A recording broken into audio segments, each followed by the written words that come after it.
Započeli smo sadnju voćki, part broj 2.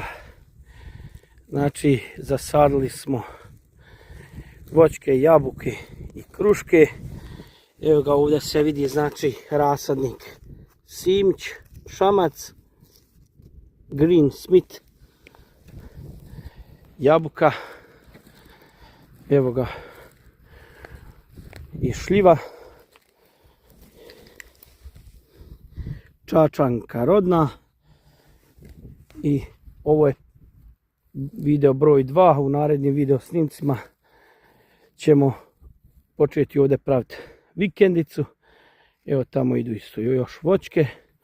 Ovo je komšiluk već zasadio svoj voćnjak, dio za vikendicu. Ovdje je pogled znači prema klubu ljubitelja prirode u daljini. Evo ga domaćina i njegovog placa. Zdravko! Ajde mahni publici. Gdje ti me reci, Zdravko, šta pravimo od šljive? Od šljive pravimo džem i rakiju. I rakiju, znači, dobro. Evo ga tamo u daljini klub ljubitelja prirode. Jedna vikendica je